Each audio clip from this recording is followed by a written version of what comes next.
Samajwadi party के नेता हैं अंसारी जी, उनका कहना है कि योगी आदित्यनाथ जो मुख्यमंत्री हैं वो महंत हो सकते हैं, मठाधीश हो सकते हैं, पूजा पाठ करने वाले हो सकते हैं, लेकिन सरकार चलाना का कोई मतलब नहीं है।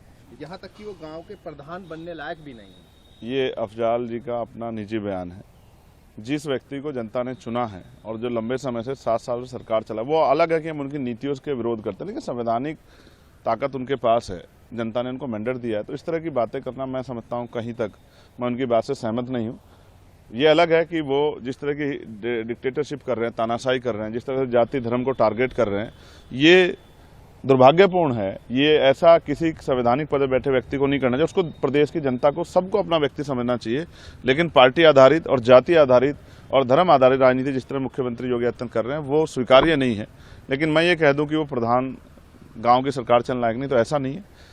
वो लंबे समय जो है मेंबर ऑफ पार्लियामेंट भी रहे हैं, तो मैं इस बात से सहमत नहीं हूँ। लेकिन हाँ, उनकी कार्यशैली से जिस तरह उन्होंने लोगों को डराने का काम किया है और जिस तरह वो पीठ थपथपाते कि कानून व्यवस्था बहुत अच्छी, वो तो कहीं नहीं है। बताइए कहाँ कानून व्यवस्था अच्छी है? हम जैसे लोगों ने गोली खाई है और देश में अभी प्रदेश में अभी भी तमाम जो एनसीआरबी का डाटा कहता है कि रोज महिलाओं पर राजधानी में हो रहा है। जो जिनको स्मार्ट सिटी बनाने की बात की थी उन क्या नाम शहरों में हो रहा है। बहन बेटों पर रेप हो रहे हैं, अत्याचार हो रहे हैं, हत्याएं हो रही हैं, सामूहिक लोगों को मारा जा रहा है, मार कर लटकाया जा रहा है। तो उस पर तो कानून व्यवस्था तो फेल है, वो बिल्कुल फेल है। मुझे कहने में कोई परहेज नहीं कि मुख्यमंत्री कानून व्यवस्था में बिल्कुल फेल है और उनके दावे और वादे हवाबाजी है। कर्नाटक सरकार ने एक फैसला लिया है कि बिना परमिशन के अब सीबीआई जांच नहीं कर पाएगी और इस तरह की चीजें नहीं हो पाएगी। लगातार जिस तरह से सेंटर ने एजेंसियों का दुरुपयोग किया है, सरकारों में भय। लेकिन मैं फिर ये कहूंगा कि क्योंकि हम संघ का हिस्सा हैं, राज्यों के संघ से केंद्र बना है, तो केंद्र को ताकत है। अगर कुछ विषय ऐसे होते हैं जिनमें स्टेट भी कभी कभी जो है अपना बचाव करने का काम करती है, तो अक्सर जो है सेंटर जो है उसको, जैसे हाईकोर्ट अगर किसी मामले में काम नहीं कर पाती, सुप्रीम कोर्ट को ये राइट्स है कि वो सू मोटो ले सकती है, किसी मामले सू मोटो ले सकती है। तो जिस तरह से भाजपा की सरकार कार्यशैली रखेगी, तो सिर्फ सरकारों में डर है कि वो सीबीआई का, ईडी का, इनकम टैक्स डिपार्टमेंट का दुरुपयोग कर रहे हैं, इसलिए शायद सरकार ने ऐसा सोचा होगा। बाकी सरकार ने जो सोचा है वो अपने हितों को ध्यान में रखते, अपने प्रदेश के हितों को ध्यान में रखते सोचा होगा। अभी आपने एजेंसियों की बात की, अरविंद केजरीवाल भी लगातार आरएसएस एजेंसियों को टारगेट करते रहते हैं। उन्होंने भी मोहन भागवत जी को एक पत्र भी लिखा जिसमें उन्होंने कहा कि एजेंसियों का जो है दुरुपयोग रुकना चाहिए। कैसे कितने लोगों पे ईडी ने छापा डाला और वो कन्वेंशन रेट क्या है, कितने लोगों को उसमें जो है गिल्टी पाया गया, ये देखने से ये सीबीआई के छापों से। और कई बार जो लोग भाजपा ज्वाइन कर लेते हैं वो बिल्कुल जो है वो वॉशिंग मशीन से साफ होकर आ जाते हैं, फिर उनको ना सीबीआई छूती ना ईडी छूती। कई बार ऐसा देखा गया है। इससे ये एक चिंता तो बनी हुई है कि सरकारी एजेंसियों का दुरुपयोग नहीं होना चाहिए। तो फिर मैं कहूँगा कि हर आदमी जो जिम्मेदार है संवैधानिक पदों पर, उनकी गरिमाएं होती हैं और उनको अगर कुछ महसूस होता है, वो कहते हैं, तो उसके पीछे कोई ना कोई कारण रहता है।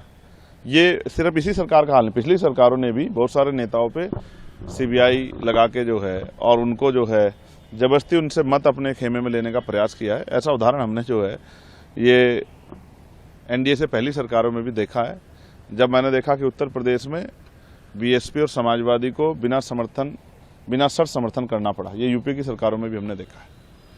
तो एजेंसियों का दुरुपयोग किसी छिपा हुआ नहीं, जो पावर में होता है एजेंसियों का दुरुपयोग करता है। और जब ये विपक्ष था तो ये आरोप लगाता था, अब दूसरा विपक्ष है। और मैं तो कहता हूं दोनों ही सरकारों को, जब यूपी की रही हो एनडीए की, किसी को भी सरकारी मशीनरी का दुरुपयोग नहीं करना चाहिए। इससे लोगों के अंदर जन भावना जो है वो उनको ठेस पहुंचती है और उनको लगता है कि जिन एजेंसियों के जरिए न्याय होना था वो भी अब कठपुतलियां बन गई। उत्तर प्रदेश की तरह ही हिमाचल के अंदर भी जो दुकानें हैं उनके ऊपर नाम लिखने का एक ऑर्डर जारी हुआ था, जिसे अब वहाँ की हिमाचल सरकार ने वापस ले लिया है। हिमाचल की कांग्रेस की सरकार मुझे भाजपा की सरकार से अलग नहीं दिखाई देती। जिस तरह की उनकी कार्यशैली और जिस तरह से वहाँ मुसलमानों पे जानबूझ के जो है उनको परेशान किया जा रहा है, उनके धार्मिक स्थलों को कुचला जा रहा है, तो कई बार ऐसा लगता है कि हिमाचल कांग्रेस या उनकी सोच जो है वो भारतीय जनता पार्टी से मिलती जुलती है। उन्होंने ये ऐसा फैसला लिया क्यों और फिर उसको वापस लिया क्यों? ये कंट्रोवर्सी क्रिएट करने का काम किया है। जो भाजपा चाहती है कि ये पोलराइजेशन हिंदू मुसलमान की राजनीति चलती रहे, उसी का एक हिस्सा जो है मुझे ऐसा लगता है कि वहाँ की गवर्नमेंट बन रही है। मैं इन दोनों बातों से सहमत नहीं हूँ। मैं चाहता हूँ कि संवैधानिक मर्यादाओं के अंदर रह के सब लोग किसी जाति धर्म के हों, उनको धार्मिक जो है अपनी पूजा प्रार्थना करने का भी अधिकार होना चाहिए, धार्मिक स्थलों पर जाने का अधिकार भी होना चाहिए और साथ साथ धार्मिक आयोजन करने का अधिकार भी होना चाहिए। लेकिन वो कोई भी धर्म हो, वो संवैधानिक मर्यादा के अंदर रहना चाहिए, उससे किसी दूसरे को व्यक्ति को परेशानी नहीं होनी चाहिए, चाहे ये करने वाले किसी भी धर्म के लोग हों। तो मेरा मानना ये है कि इससे आम जनता को या किसी भी दूसरे धर्म के व्यक्ति को ठेस नहीं पहुंचनी चाहिए, इसका ध्यान सभी को रखना चाहिए। और हम सब लोग भारतीय हैं। भारत जो है सिर्फ दीवारों से मिलकर नहीं बना, भारत जो है दिलों से मिलकर बहुत सारी बलिदान दे के देश बना है। अंग्रेजों से आज़ादी एक दिन में नहीं आई, लाखों लोगों की कुर्बानियां हैं देश के साथ। तो उनकी भावनाओं को भी समझना पड़ेगा कि उन्होंने आज़ादी क्यों चाहिए थी। अगर आज भी आज़ादी जैसा अवसर नहीं मिल रहा है या आज़ादी जैसा माहौल नहीं, तो ये हम सब के लिए चिंता का विषय है। देखिए, फिर मैं कह रहा हूँ, जैसे हमने प्राइवेट सेक्टर में रिजर्वेशन की मांग की थी पार्लियामेंट में, मैं इसमें बिल भी लेके आया था। उन्हीं चीज़ों को सरकार समझ रही है कि कल इस पर बहुत बड़े आंदोलन होंगे और एक जन समर्थन चंद्रशेखर आजाद के पक्ष में तैयार होगा। ये मेरे जन समर्थन का विषय नहीं है, ये जनता की समस्या को हल करने का विषय।